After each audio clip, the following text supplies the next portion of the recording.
2 बड़े चम्मच घी और 1 इंच अदरक बारीक कटा हुआ।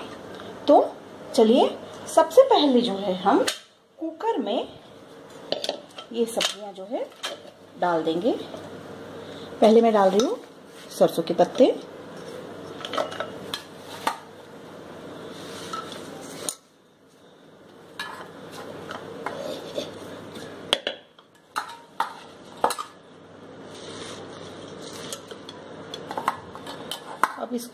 अब मैं डाल रही हूँ पालक के पत्ते।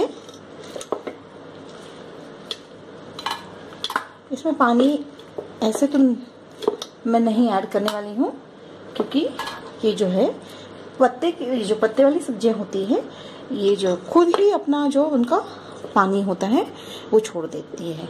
तो अब मैं कुकर को बंद कर कम से कम 3 से 4 सीटियां जो है लगवाऊंगी मीडियम आंच पर। देखिए मैंने जो है 3 सीटी जो है इसको लगाकर मैंने पका दिया है। आप देख सकते हैं साग जो है पूरी तरह से पक गया है। अब हम इसको 2 हरी मिर्ची डालकर, ये जो मैंने हरी मिर्ची रखी है उसे डालकर अब हम ग्राइंड कर लेंगे। देख सकते हैं आप कि मैंने इसको अच्छे से मिक्सर में ग्राइंड कर लिया है। अब आपको मैं एक सावधानी वाली बात जरूर बताना चाहूंगी कि सब्जी जो है पूरी तरह से ठंडी होने के बाद ही मिक्सर में डालिएगा। तो बस आप चाहे तो ऐड कर सकते हैं नमक, लेकिन मैंने अभी फिलहाल इसमें कुछ नमक ऐड नहीं किया है। सिर्फ मिर्ची, हरी मिर्ची और जो है सारी सब्जियां थी उबली हुई, उसे अच्छे से ग्राइंड कर लिया। तो चलिए शुरू करते हैं फ्रेंड्स जो है सब्जी बनाना। सबसे पहले गैस को ऑन कर लेंगे और हम डालेंगे उसमें घी। आप चाहे तो इसको तेल में भी बना सकते हैं, लेकिन अगर घी में अगर आप बनाते हैं तो इसका टेस्ट काफी उभर कर आता है और बहुत ही बढ़िया बनता है, खुशबू भी बहुत बढ़िया आती है।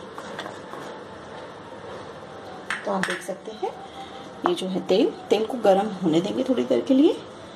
तब तक अब हम इसमें ऐड करेंगे बारीक कटी हुई लहसुन। अब जो है लहसुन को हम 2 से 3 सेकंड के लिए भूनने देंगे। तब तक भूनेंगे जब तक ये थोड़े से ब्राउन ना हो जाए। अब देख सकते हैं भून रहे हैं ये।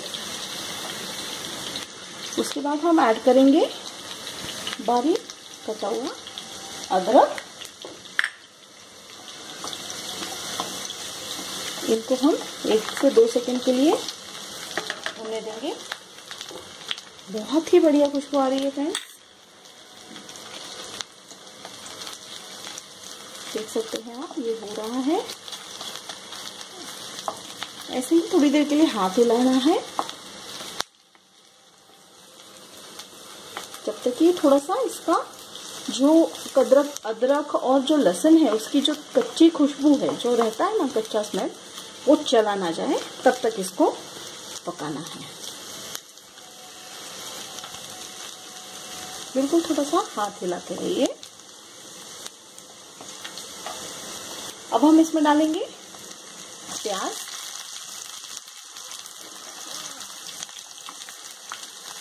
बारीक कटा हुआ प्याज को हम 2 मिनट के लिए भूनने देंगे।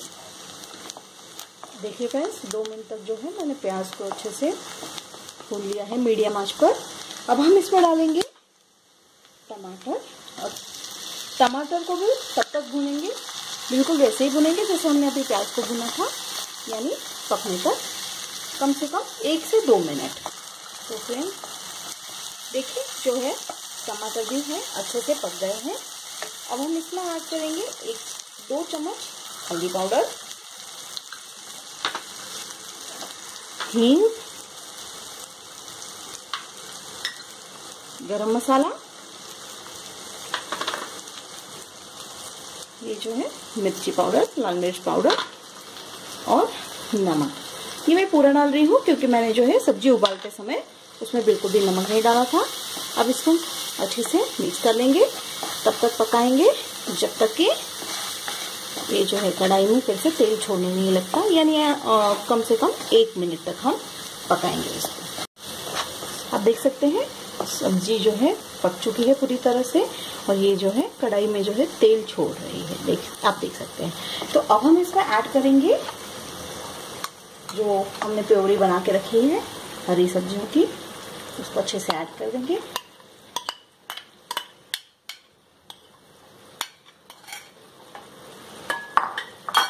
इसको अच्छे से मिक्स कर देंगे और अब हम उसमें ऐड करेंगे, आप देख सकते हैं ये जो है मैंने जो आपको बताया था मकई का आटा, उसको मैंने ऑलरेडी पानी में अच्छे से डिसॉल्व कर लिया है। ये इसलिए है ताकि ये जब आप सब्जी में डालोगे तो आपको जो है लम्स जो बनते हैं वो नहीं बनेंगे। तो ये बहुत ही इजी और एकदम बढ़िया तरीका है। तो आपको कुछ एडिशनल पानी ऐड करने की अब ज़रूरत नहीं है।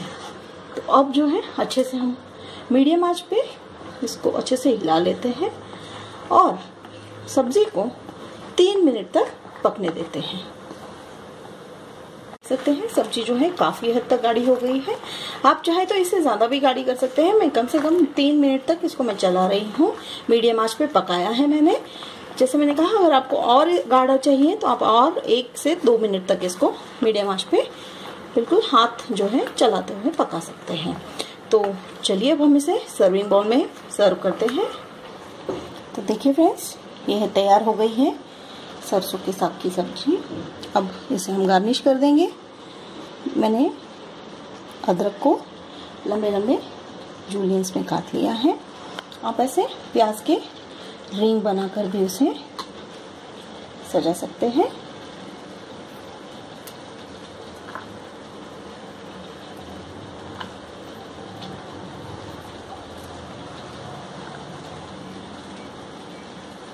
तो फ्रेंड्स, ये हो गया है रेडी हमारा सरसों का साग। आप इसे मकई की रोटी के साथ या तो फिर पराठे के साथ खा सकते हैं। तो आप बिल्कुल ट्राई कीजिएगा, शेयर कीजिए अपने एक्सपीरियंसेस, और आपको कोई भी क्वेरी हो तो कमेंट बॉक्स में लिखना ना भूलिए। अगर आपको मेरा वीडियो पसंद आता है, रेसिपी पसंद आती है, तो लाइक कीजिए, सब्सक्राइब कीजिए मेरा चैनल और शेयर कीजिए ताकि ये रेसिपी दूसरों को भी मिल सके। और मिलते हैं ऐसे ही किसी नए रेसिपी के साथ, नए वीडियो के साथ। तब तक के लिए बाय।